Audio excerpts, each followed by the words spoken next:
Time now to preview the best game of the weekend. Ohio State at Michigan, Saturday, noon, Fox. This line was about 5.5 coming into the past weekend. It got down as low as 3.5. I think it settled around 4 at this point. 118 meetings in this rivalry so far. Michigan leads at 52-6. And Bill, we're going to go deeper on this because it deserves it. And you and I already did this. We went through, we each picked 5 players. It's not the best players in this game. It's the most important players, like the pivot points in this game. Mm-hmm. And we'll start off with the guy that you made the number 1 overall pick for this game. Who is it and why? Yeah, it's Ohio State center Carson Hinsman. Redshirt freshman, first year starting, did not play at all last year. Didn't play a single snap this year, so he took his first college snap on the road against Indiana all the way back in September, and has been the Ohio State starting center for every game this year. And like, he's young, right? He's young. He still needs to develop, like, physically, like, improve his play strength. Like, I think some of that stuff has shown up this year, and he played okay against Minnesota, like, to give him credit. But prior to that, I don't think he was playing particularly well, to the point where I thought that had emerged as a pretty big vulnerability for Ohio State. And now they take that vulnerability on the road against what might be the best collection of defensive tackles in college football. Like, Texas has a claim to that, I think. Maybe some teams in the SEC. Michigan's defensive tackles are excellent. Mason Graham, Kenneth Grant, Chris Jenkins, that trio there, but they go even deeper than that. They have 4, I think, that are pretty good. And we've seen that group wreck games, and I think Carson Hinsman is first here because if he doesn't play his best game of the season, I think that there's an opportunity for Michigan to really wreck what Ohio State wants to do offensively with its defensive tackles. Yeah, we're going to get to some other guys like Marvin Harrison Jr. later in this list, but if Ohio State doesn't have time to throw the ball, it isn't going to matter who they can throw it to. Talking about these Michigan defensive tackles, Mason Graham has played 271 snaps. Chris Jenkins has played 284. Cam Good has played 183, and Kenneth Grant has played 272. They are 4 of the 8 highest graded Michigan defensive players on PFF. Mason Graham leads the way at 86.6, but they're all almost at 80 with their PFF grade. Landis, they're just like, they rotate, they're disruptive. They certainly are going to be an issue in the run game for Ohio State, but they can blow up pockets. And it's just one of these situations. Ohio State thought Luke Whippler would be at starting center this year as a 4th-year college football player. He chose to go to the NFL draft, was picked by the Cleveland Browns, and they've been replacing 2 tackles and that center. And you and I were very intrigued by how it might go at tackle for Ohio State this season. They still have some issues there. Mm-hmm. But this is like kind of a program. Stuff happens. A guy goes early. It's maybe you don't have a million backup center. Like, I think when they recruited Carson Hinsman, they knew he'd be a starting center at Ohio State eventually. I don't know that they ever thought he'd be the starting center in 2023. Right. And so it's not about like a second-year kid. It's like, hey, man, how come you can't handle these 4 awesome Michigan defensive tackles? But it's a situation that Ohio State's in, and it might get very real in this game. Yeah, I think Carson Hinsman is doing this a year early. And I thought that was evident when the offseason started, and Ohio State didn't really do anything to address that. They got another center out of the transfer portal in Vic Cutler, who's not played, and I don't think is an Ohio State caliber player. And they had Matthew Jones on their roster, who was a starting guard, who was the top center in his recruiting class way back in 2018, but they've never really given him a shot at center other than 2 weeks ago at Michigan State. He played some snaps. Didn't play any snaps against Minnesota. I still think it's on the table for them to go to Matthew Jones at center if this gets out of hand for Carson Hinsman.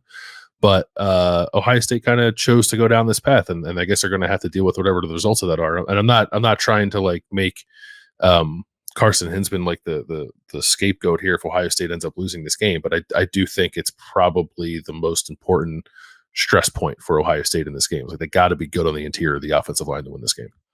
Would you have made a change by now? Would you have gone to Matthew Jones and played somebody else at right guard? I think that so Carson Hinsman allowed 7 pressures, I think it was, against Notre Dame. to a couple of good defensive tackles, Howard Cross and Riley Mills there. I think coming out of that game, they could have done some shuffling on the offensive line, and they chose not to. Okay. All right. So the guy I drafted first and is second on this list is the guy right behind Carson Hinzman. It's Kyle McCord, the Ohio State quarterback. It's not about Kyle McCord playing at a Heisman level. It's about Kyle McCord being confident, playing with anticipation, not throwing into double coverage. He was quite good against Michigan State 2 weeks ago. Bit of a slow start, bad field position, a lot of drives for Ohio State against Minnesota last week. Fine, had a couple throws that you held your breath a little bit on. Like, he doesn't have to be great, but and we've, Ohio State fans have seen Kyle McCord be great on the final drive against Notre Dame, for example. But here you are in the 12th game of the season, and there still feels like, as with a lot of first-year starting quarterbacks, he's capable of making a bad read or a bad decision at an inopportune time. And if that happens 2 or 3 times against Michigan, that's where I think he becomes such an important guy to this game. He doesn't have to be great, but he just can't make killer mistakes.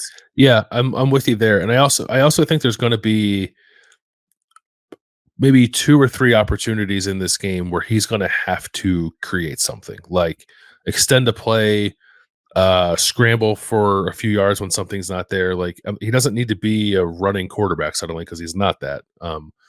But he needs to use his feet as a weapon when the job requires him to do so. And he's not had to do that a ton this year. There have been promising instances of it. Had a scramble against Wisconsin right on the play that he kind of re-injured his ankle. I remember a scramble for, I think, a first down in the first game of the season against Indiana. I think he might have had one against Notre Dame. So he can do it, but I think the matchup in the trenches here with Michigan's defensive line and Ohio State's offensive line is such that Kyle McCord is going to have to be the most willing, I guess, to be a playmaker that he's been all year. And that will be contrasted against J.J. McCarthy, who Ohio State in recruiting picked Kyle McCord over J.J. McCarthy, and J.J. McCarthy will do that with his legs. I mean, Michigan takes advantage of that with called runs sometimes, but certainly J.J. McCarthy is no stranger to running for a first down on 3rd and 8. So That will be a direct comparison with 2 really good defenses in this game. Can a quarterback make some out-of-pocket plays? And that'll be a test for Kyle McCord. All right, who did you pick 3rd? It's our first Michigan guy off the board. I picked Carson Barnhart, their starting right tackle, like mostly as a stand-in for the Michigan tackles. That position's not as good, I think, as we expect Michigan to be. I think that's true of the offensive line for Michigan in general, maybe with the exception of Zach Zinter, who's very good at guard, and Drake Nugent, who's had a good year at center. The rest of that offensive line, I think, is probably a step down from what it's been the last 2 years for Michigan, and that's especially apparent at tackle. Carson Barnhart could not block Chop Robinson when Michigan played Penn State, to the point where Michigan just stopped throwing the ball. they just ran the ball for the rest of that game.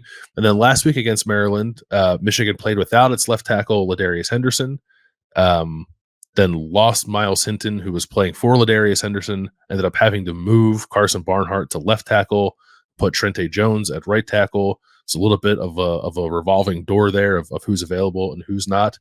And even when they have been at full strength, I just don't know that it's been a particularly impressive position. And I think that there's an opportunity there for JT Tuimoloau, for Jack Sawyer, for maybe some blitzing guys from second levels to get a little bit of pressure on JJ McCarthy by exploiting what I think are some weaknesses at Michigan's tackle position.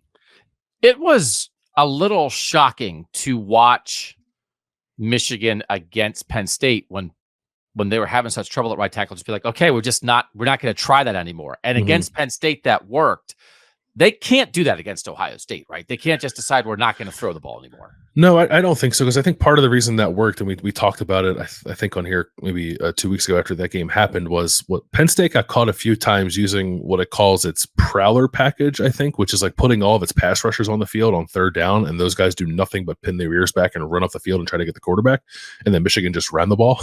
So I don't think Ohio State is going to make itself that vulnerable to that. Now, I could see the game progressing in a way where Michigan feels like its best chance is to like run the ball, play possession, limit Ohio State's opportunities on offense.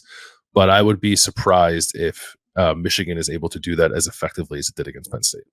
Carson Barnhart, according to PFF, has allowed 22 pressures this year. That's by far the most on the Michigan offensive line. So it they figured it out. And again, this is one of those again where Jim Harbaugh being suspended for this game, Sharon Moore is the offensive coordinator, the offensive line coach. Now he also has to be the head coach.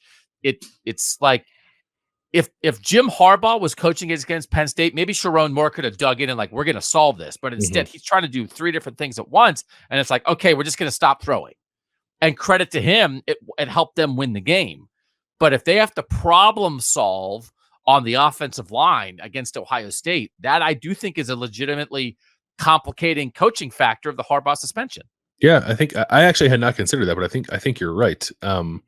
I think it showed up a little bit last week too, and there's some of their ineffectiveness running the ball against Maryland, and certainly trying to figure out a way to protect JJ. Who I want a point I want to make about JJ when it comes to protection too. Later on, we talk about him, but yeah, I actually like. No doubt about it, Michigan State had an advantage with its offensive line against Ohio State's offensive line the last 2 years. I think that has flipped this year. Okay. All right. Let's move on then to the first Michigan guy I took at number 4. It's Colston Loveland, the Michigan tight end. He is, I don't know.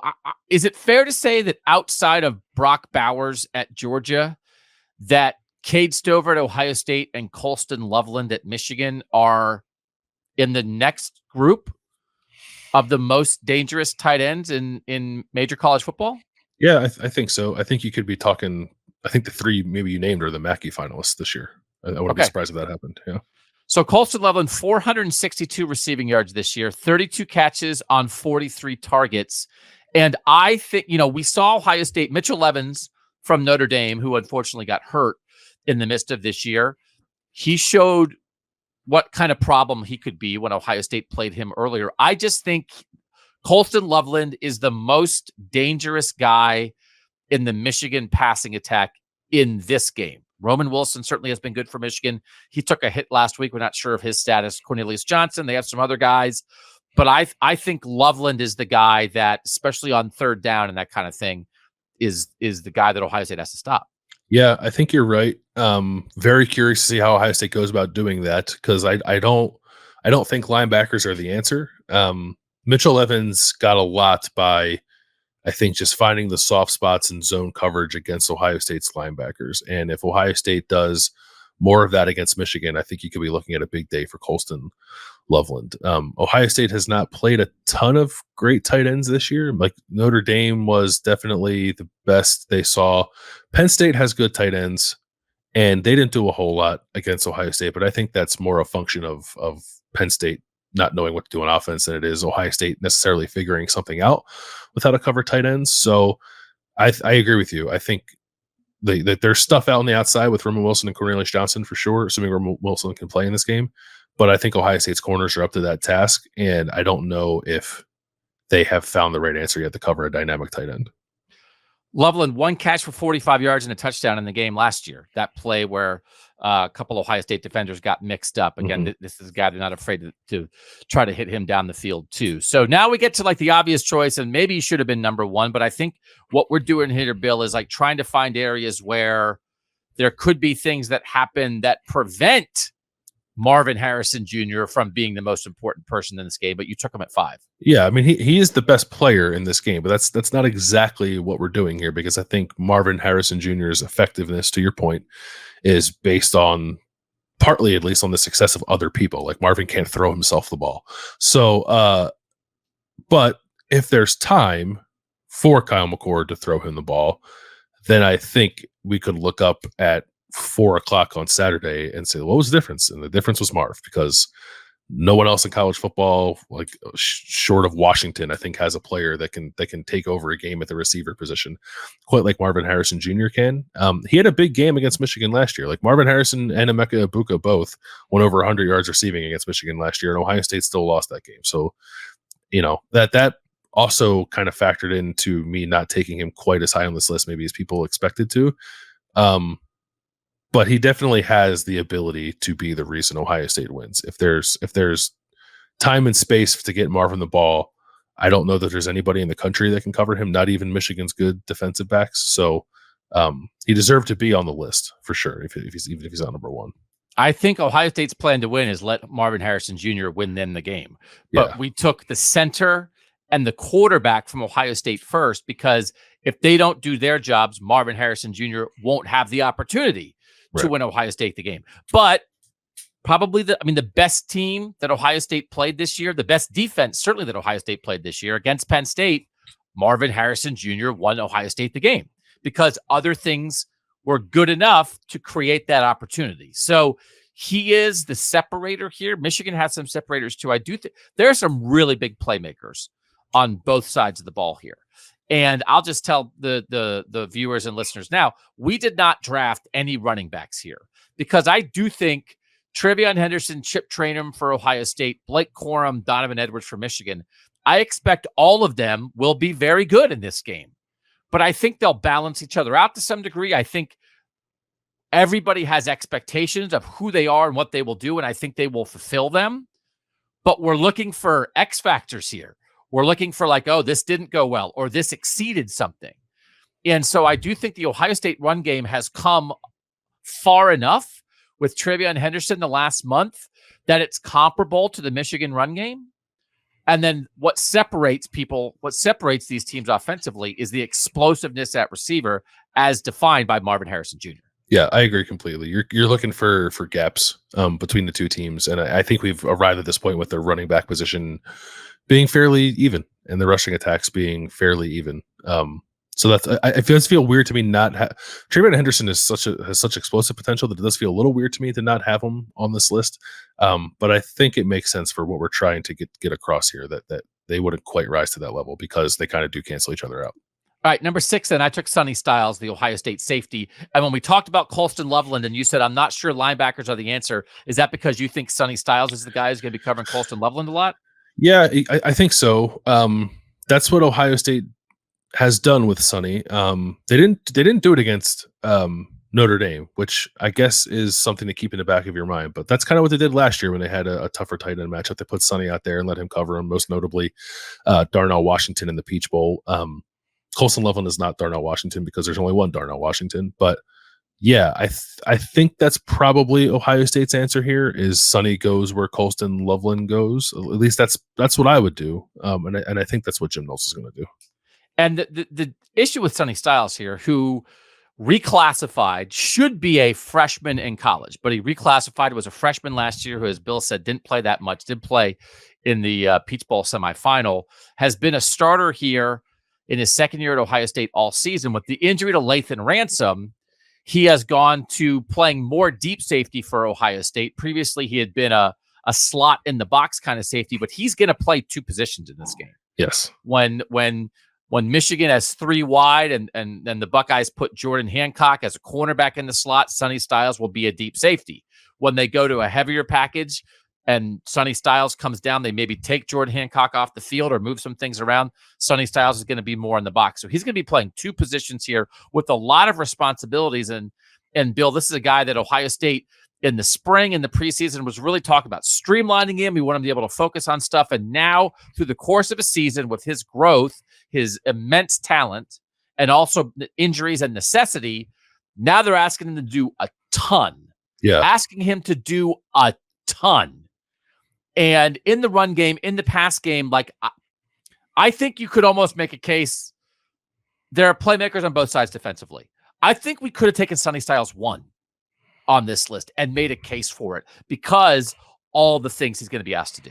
Well, it's interesting when we're talking about 2 of the best defenses in the country here, and we've got to pick 6 to pick our first defensive player, and it is Sonny Styles. So I think that tells you about his importance to Ohio State's defense and his importance in this game. You're right. He is asked to do a lot. I was nervous in the offseason when they were saying they were going to streamline the role for Sonny because like that in my head, I was like, that's not enough. Don't streamline Sonny. Keep him out there all the time. And they have more or less gotten to that point. They were taking him off the field a little bit in the first half of the season. Now some injuries, I think, have kind of negated that, and Sonny is out there all the time, basically playing 2 different positions. I am curious about his coverage ability, and I don't think it's bad.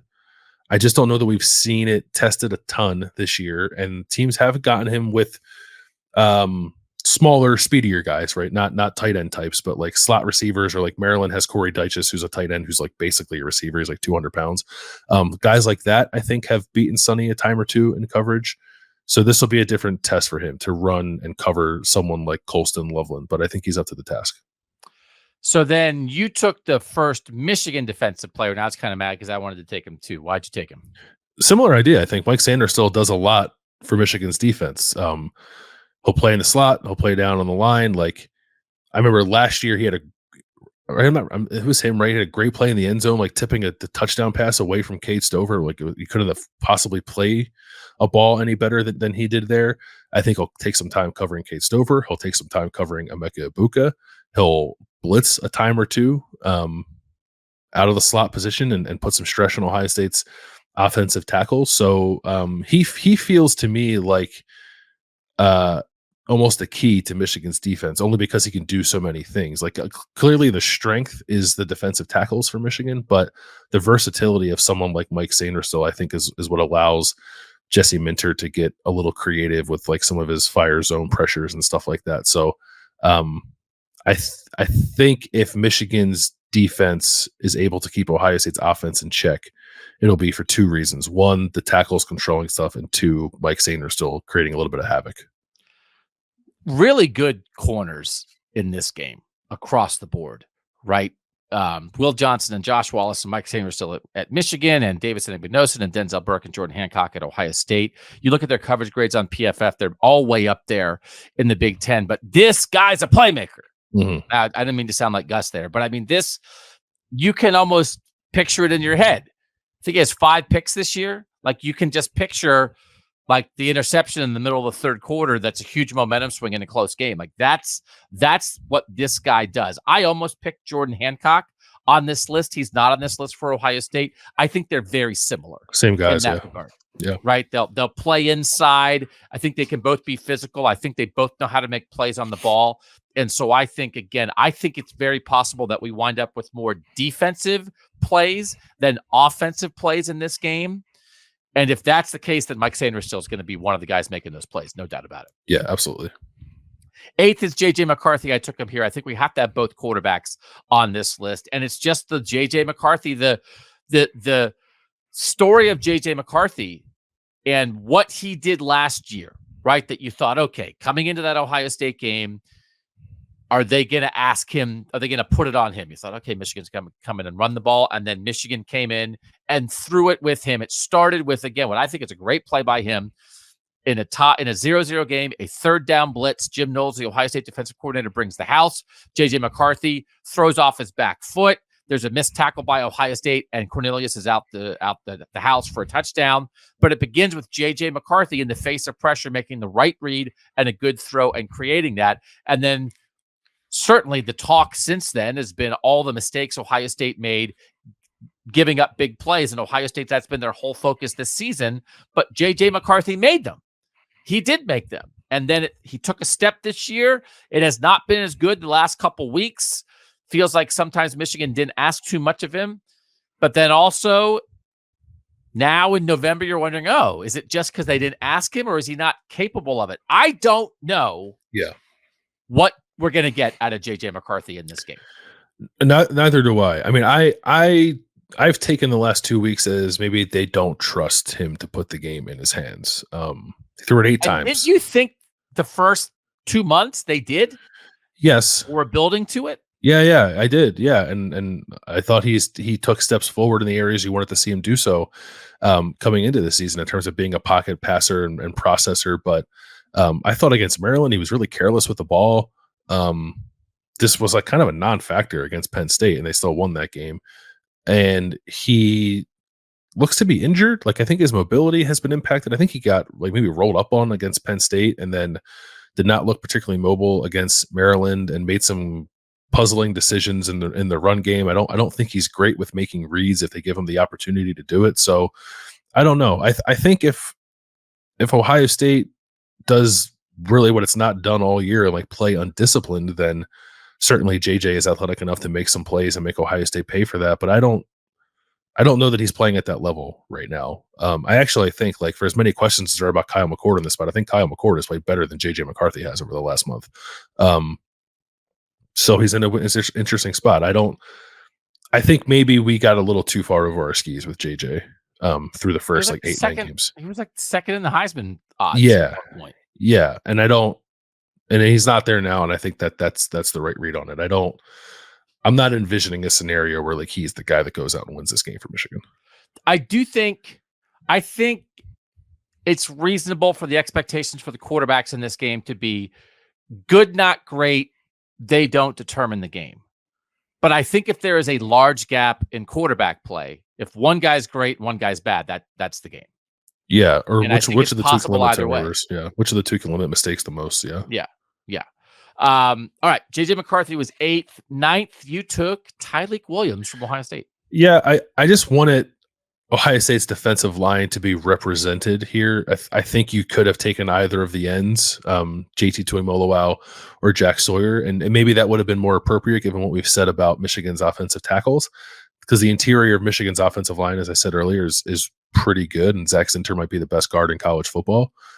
But Ohio State needs to shut down Michigan's rushing attack in this game. Tyleik Williams is by far the biggest difference maker that Ohio State has on the interior of its defensive line, where it needs to be stout for 4 quarters in this game and not let Michigan just turn out the running game and hold the ball, because Michigan will gladly win a game 21-17 if it has to.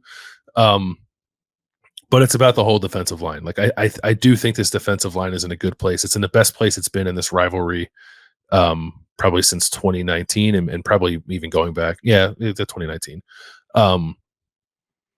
Jack Sawyer's playing well. JTT has not been bad. He's maybe tapered off a little bit from some dominant play we saw midseason. I think Tyleik has been consistently very good all year. And if he's able to, I guess, negate the impact that like Zach Zinter and Drake Nugent can have in this game as a guard and a center, then I think that goes a long way in helping Ohio State win. So we talked about the Michigan defensive tackles, right? Graham and Jenkins and Grant. But we don't know for sure about Ohio State defensive tackle Mike Hall. It feels like Ryan Day said after the Minnesota game that maybe he would be on track to play. Mike Hall, Tyleik Williams, Ty Hamilton.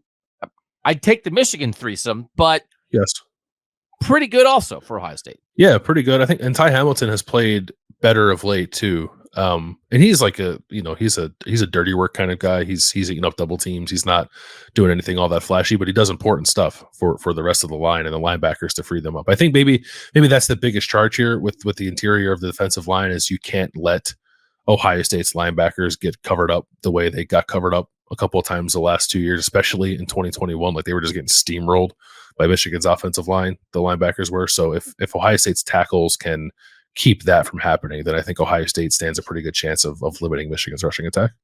All right, and I took a Michigan defensive lineman as the last guy here. Michigan has 4 edge guys who have played between 330 and 230 snaps. They have all of them between 19 and 22 pressures. So I took Jalen Harrell, who has played the most, but he's kind of a stand-in for Michigan edge pressure, and that's a stand-in for the Ohio State tackles. And so when Penn State played Michigan, we saw Penn State blow up the Michigan right tackle situation to the point where Michigan kind of couldn't function in a passing game. When Ohio State played Penn State, I thought that might happen. Now, it turned out that Chop Robinson, who did that to Michigan, got hurt during the Ohio State game.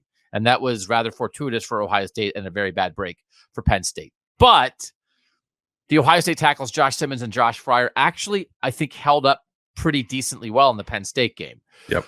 But you look at, for instance, the last play of the first half for Ohio State against Minnesota on Saturday. Josh Fryer gets beaten by a speed rush off the edge. Kyle McCord gets sacked. He gets his leg bent up under him in a weird way. And that's why Jalen Harrell's on this list, because I was more concerned about left tackle Josh Simmons coming into this year.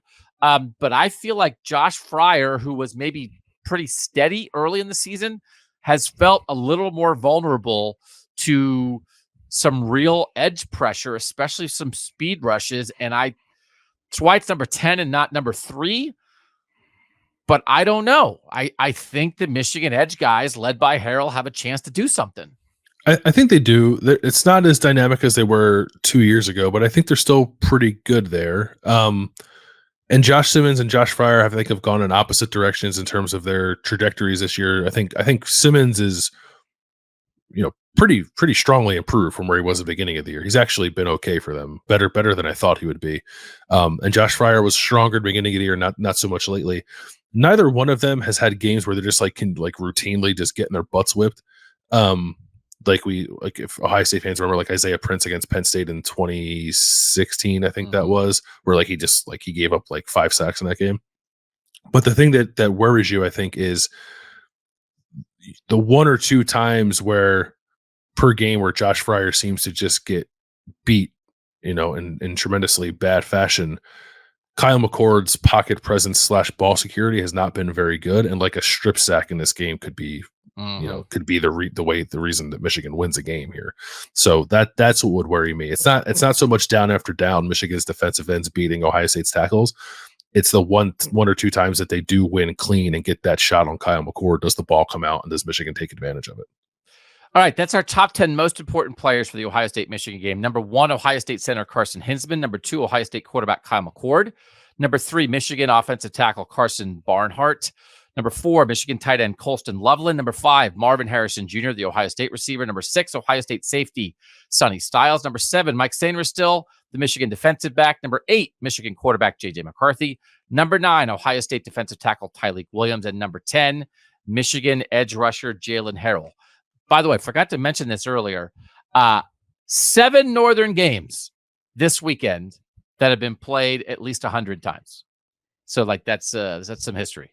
We got Minnesota, Wisconsin, 132, Oregon State, 126, Indiana, Purdue, 124, Ohio State, Michigan, 118. This is all coming into this weekend. Illinois, Northwestern, 116, Washington State, 114, and Iowa State, Kansas State, 106. History, baby. We love ball up here. Yeah. Play for a century. So we appreciate you guys making us part of your Northern football experience. We'll be back next Monday to talk about conference championship games, what happened on this rivalry weekend. You can subscribe to our Kings of the North YouTube channel to make sure you get all of this content. And sometimes we give a little bonus Northern football stuff only in that Kings of the North YouTube channel. You also can certainly find us on the podcast channel and also that YouTube channel. But Kings of the North. Think of that. We have social media. We have an Instagram. We have a Facebook. We have a TikTok. We have Twitter. So KOTNCFB. It's Kings of the North College Football. Wherever you are on social media, go find us there. And again, we're just getting rolling here, Landis. TikTok? We'll figure it out. Yeah, we got it. We'll do dances. We're going to do dances. We'll do it. We're going to do dances on that social media. Yeah. So Ohio State, Michigan, and a bunch of other great games this weekend. A lot of these games affecting the playoff picture. For now, thanks to you guys so much for joining us. I'd like to say thanks to our producer, Mike Urostowski, who had to do all these graphics. Oh, so many games, so many graphics. We appreciate Mike making our show look great. For Bill Landis, I'm Doug Lesmerises. Enjoy rivalry week, and that was Kings of the North.